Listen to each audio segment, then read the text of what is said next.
$10,000 each, and the application deadline is approaching fast. We've got the scoop on that, along with all the other low-income news you need to know. So let's dive in, because I've got 4 quick news updates for you before we get into those grants. First, there's some exciting news about Social Security. Senator Casey has introduced a new act called the Surviving Widower Income Fair Treatment Act, also known as the SWIFT Act. This proposal aims to make it easier for spouses to get Social Security survivors benefits. The act does a lot of different things, but I'm going to focus on one of the biggest changes.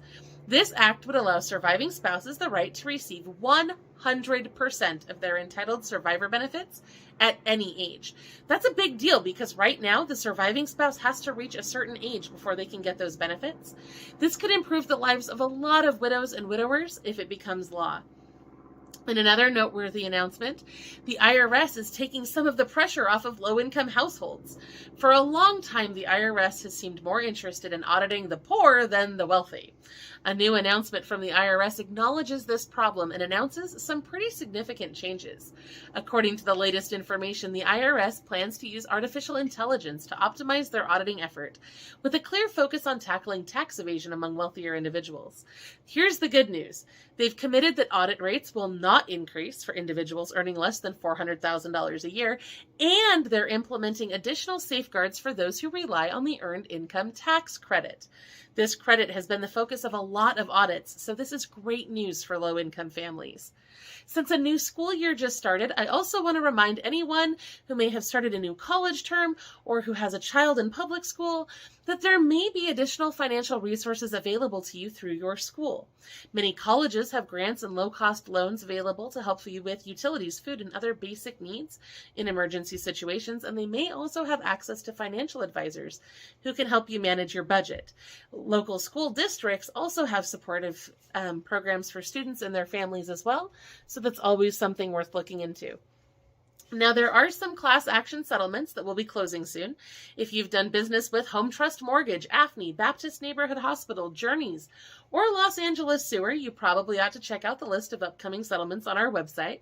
If you've bought a NetSpend prepaid debit card, Dole Fruit Bowl product, or TGI Fridays mozzarella snack sticks, you may also be eligible for a check, but we've got the details on all of those on our website. But now let's talk about those grants I told you about, because I have something I want to tell you that keeps popping up in the comments when I talk about these. For the last 10 years, I have told you always that you should never pay to apply for a grant. That is still true. Anytime you have to apply to get free money, you should be very suspicious. Now, some of you have said that you've been asked to pay to apply for a grant that I recommended in a recent video.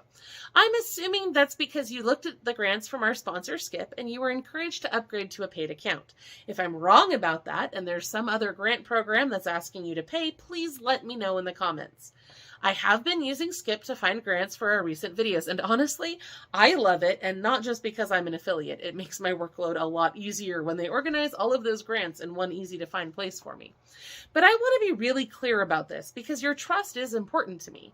I always want everything to be as accurate and transparent as possible on this channel, because this matters. Now, until this week, I've only ever used a free account from Skip. I have never paid them anything. With my free account, which is the same free account you can use, I can see all sorts of different opportunities, and I can even apply for grants without paying Skip anything. Anyone has access to that. And there's a lot of good stuff in there, too. I've found more than $76,000 in grants that I am eligible for.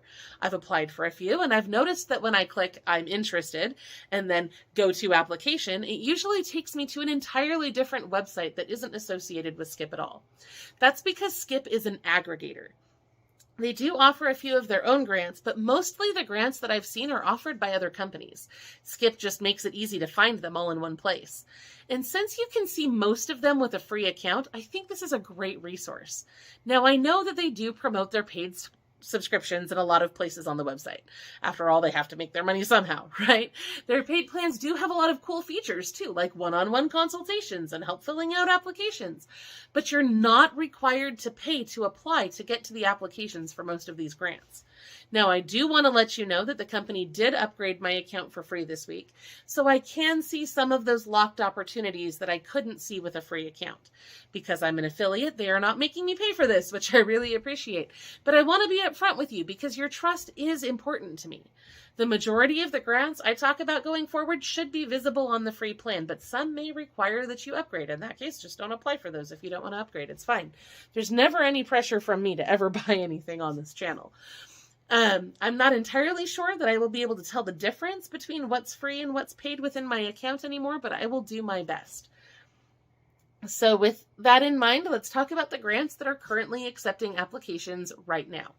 The Small Business Big Dreams grant can provide $15,000 for a female business owner in Florida or New York. The application is due September 15th. Atomic Grants is looking for 4 people who need help bringing their dreams to life. These grants are worth $1,500 each and will be given to 4 people who are at least 21 years old and have a dream that will bring about positive change for others. Applications for that are due September 22nd. The 2023 High Five Grant for Moms will provide between $1,000 and $10,000 to 8 female caregivers who are also running a business. Applications are due September 30th. And my favorite new one, the FedEx Entrepreneur Fund, will provide up to $10,000 for 30 eligible entrepreneurs who are either disabled or have a connection to the military. This could include active military members, veterans, spouses, or family members. This is a huge opportunity, and I'm really excited about it because my husband is a veteran. I haven't applied yet, but I'm definitely going to check that one out. Applications are due on October 6th. And all right, that's all of our all of our nationwide low-income news for today. But before I let you go, I really do have some help figuring this out because it is taking me a lot longer to prepare these videos now that we're looking for resource fairs and events. So, is that information helpful to you? Because if it's not, I could reclaim a lot of hours of my life by not digging into that. But if it is helpful to you, it is worth my time to do that for you. So the reason I've been adding these events is because they often offer free dental services, free haircuts, school supplies, things that are hard to find anywhere else in the community. But of course, digging through every event in the entire United States does take a lot of time. So I really need to know, is this useful? Have you ever been to a resource fair? Would you go to one if we found one in your community? Tell me everything you think about this. And while we're chatting, I would also like to know what you thought about our recent video on wish granting organizations, because personally, I was really excited about that one, but that video kind of flopped and not a lot of people have watched it. So for those of you who missed it, I found more than 20 charities that will literally grant wishes for sick children, veterans, seniors, adults with disabilities, all sorts of things. And they'll cover everything from like free dentures to free Disneyland vacations. It's really cool stuff, or at least I thought it was. But the video's not getting any traction, and I'm not sure why that is. So if you have feedback for me on it, that would be awesome. And also, if you have any ideas for upcoming videos, please let me know about that too. I am seriously overworked, and I'm kind of struggling over here, if you can't tell. So, okay, when you're done typing up all those comments, please go over to lowincomerelief.com/news for all of our local news updates. We have stuff for, it's a big list today, Arizona, California, Colorado, Connecticut, Florida, Georgia, Hawaii, Illinois, Iowa, Kentucky, Massachusetts, Michigan, Minnesota, Mississippi, Montana, Nevada, New Jersey, New Mexico, New York, North Carolina, Ohio, Oklahoma, Pennsylvania, Rhode Island, Tennessee, Texas, Utah, Washington, and Wyoming. So, yeah, go check that out, and I will see you again soon.